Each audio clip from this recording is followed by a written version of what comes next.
জীবনে কোনোদিন ভাবিনি যে পশ্চিমবাংলা মণিপুরের মতো চারিদিকে আগুন জ্বলবে, কারো দোকান ভাঙছে, কারো বাড়ি ভাঙছে, রাস্তাঘাটে আগুন জ্বালাচ্ছে।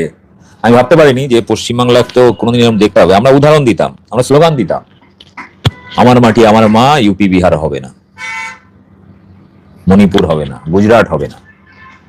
কিন্তু দেখলাম যে আমাদের বাংলাতেও এরকম মানসিকতার কিছু মানুষ আছে যারা পরিবর্তন পরিবর্তন চাই বলে লাফালো, কিন্তু সত্যি তারা কি পরিবর্তনটা আনছে।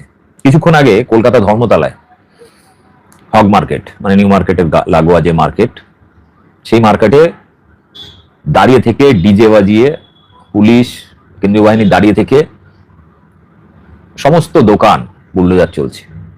তার আগে দেখেছেন রেজাল্ট বেরোনোর আগে থেকে শুরু করে এখনো পর্যন্ত যে তাণ্ডব লীলা চলছে, বিভিন্ন এখনো পর্যন্ত যা তাণ্ডব হয়েছে সেগুলো বেসিক্যালি মুসলিমদের উপর তুলনামূলক কম হয়েছে, কিন্তু বেশিরভাগ হয়েছে হিন্দুদের উপর। এরা হিন্দু হিন্দু ভাই ভাই বলছিল, কিন্তু হিন্দুদের উপর সবচেয়ে বেশি টর্চার মারধর হয়েছে। কালকে দেখেছি বিভিন্ন প্রার্থীকে যেমন মারধর করা হয়েছে, মমতা ব্যানার্জিকেও রীতিমতো ধাক্কা দেওয়া হয়েছে, কয়েকজন কাউন্সিলর বা কয়েকজন প্রার্থীকে রীতিমতো জামা কাপড় খুলে অর্ধউলঙ্গ করে তাদেরকে মারা হয়েছে। আমি জানি না যে ব্যক্তিগতভাবে যে লোকগুলো মারছে তারা কারা। না, তারা কিন্তু কোনো বিজেপি প্রার্থী নয় বা কোনো বিজেপির উচ্চপদস্থ কোনো নেতা নয়। তাদের আইডেন্টিফাই তাদেরকে যদি আপনি করতে পারেন, দেখবেন এগুলো সব লুম্পেন, মদমাতাল, অশিক্ষিত, এরকম টাইপের। সব দলেই আছে, ক্ষমতা যেদিকে সেদিকেই টপকায় এরা। মানে এই ধরনের মানসিকতার লোক সব দলেই থাকে। মানে যখনই ক্ষমতায় কেউ আসে তখন সঙ্গে সঙ্গে সবুজ জামা থেকে গেরুয়া জামা হয়ে গেছে, রীতিমতো গেরুয়া মুখে মেখে বিজেপির ঝান্ডা নিয়ে বিভিন্ন জায়গায় ধ্বংসলীলা চালাচ্ছে। মানে কদিন আগে পর্যন্ত আমরা কেন্দ্রীয় বাহিনীকে খুব মানে ঘটা করে, এই যে কত সুন্দর দেখো, শান্ত, ভোটের সময় কোনো রিগিং মারামারি কিচ্ছু হয়নি বলে খুব দরাজ সার্টিফিকেট দিচ্ছিল। কিন্তু এই কেন্দ্রীয় বাহিনীর যখন গণনা কেন্দ্রে তাদের যে ভূমিকা এবং তারপরে যা ধ্বংসলীলা বাংলা জুড়ে চলছে, এরকম ধ্বংসলীলা আমরা 2011 দেখিনি, 2011তেও দেখিনি। আর গদি মিডিয়া সামান্য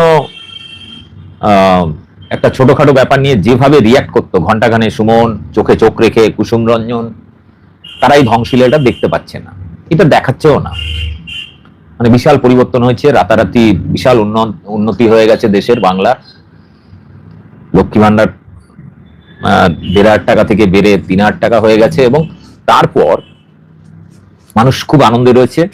না, এখনো পর্যন্ত আমি পুরো বাংলার যা খোঁজ খবর বিভিন্ন জায়গায় সোশ্যাল মিডিয়া দেখছি, সাধারণ মানুষের মনে কোনো আনন্দ নেই।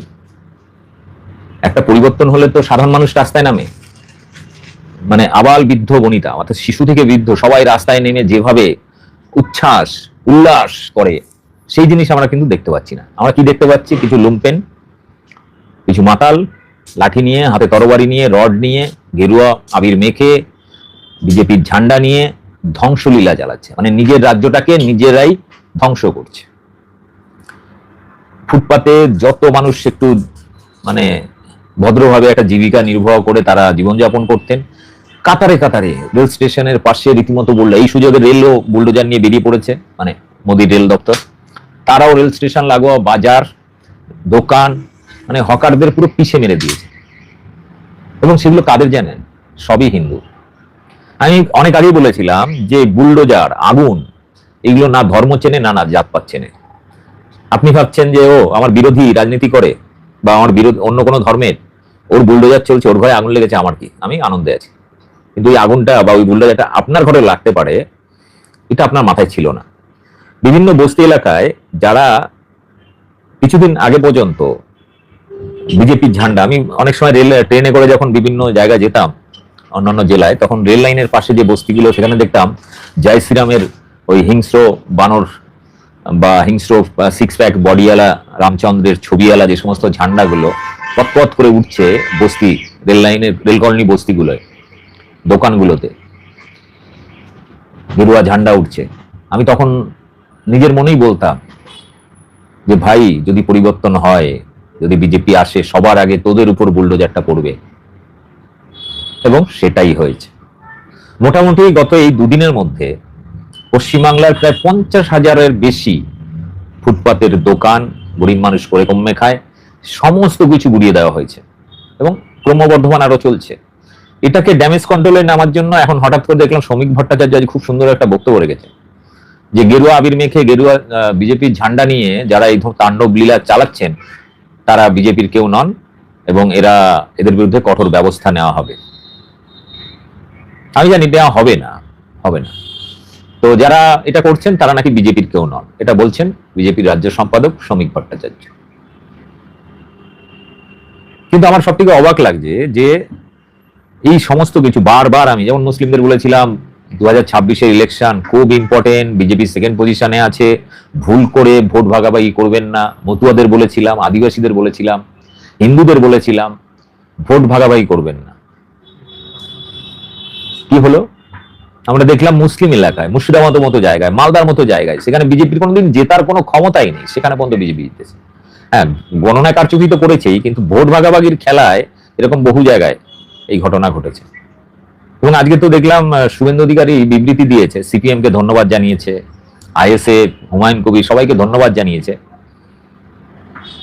আমি জানি না যে বাংলার মানুষকে আমি খুব সচেতন ভাবতাম যে অন্তত অন্যায়ের প্রতিবাদটুকু করবেন।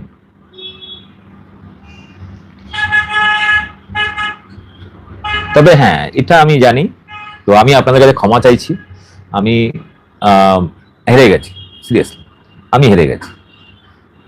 বাংলাকে আমরা বাঁচাতে পারিনি। যে ধ্বংসলীলা চলছে আপনারা দেখেছেন ভারতবর্ষের কোথাও বিজেপি ক্ষমতায় আসার পর এরকম ধ্বংসলীলা হতে দেখেছেন কোথাও? এরপরে কি হবে জানেন? আমি আগের দিনও বলেছি, এরপরে দেখবেন আপনার পাড়ার যে বিহারি ছাতু বিক্রেতা কিংবা চায়ের দোকান,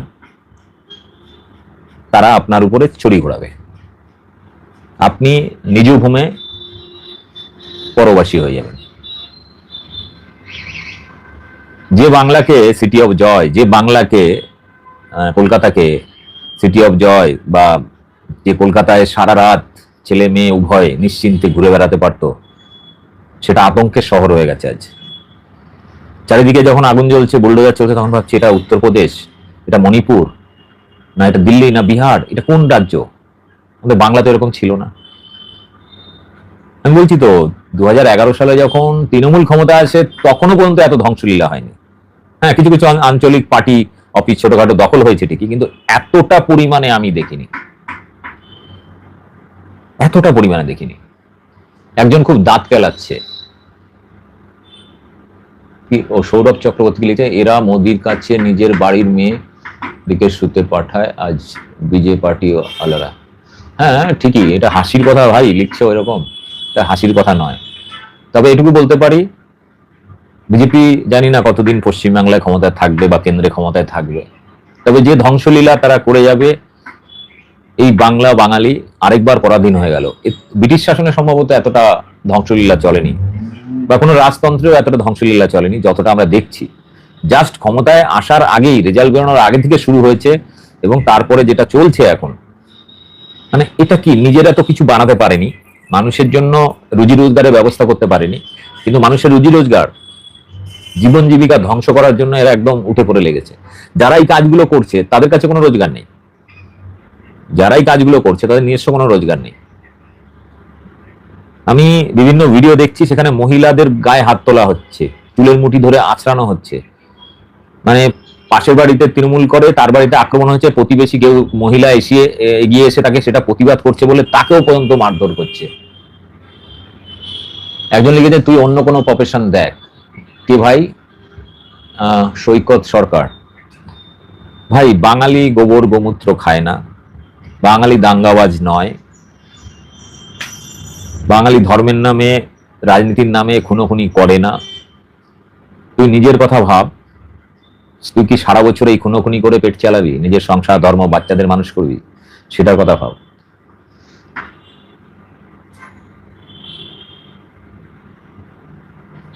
যাই হোক, জাস্ট কয়েকটা কথা, সেটা হচ্ছে হেরে গেছি আমরা। আমরা কিছু সচেতন মানুষ চেষ্টা করেছিলাম মানুষকে বোঝানোর, আমরা হেরে গেছি। কিন্তু এই জয়টা আপনি যদি ধরেন, হিসাব করে দেখেন, এই জয়টা কিন্তু হয়নি, বরং জোর করে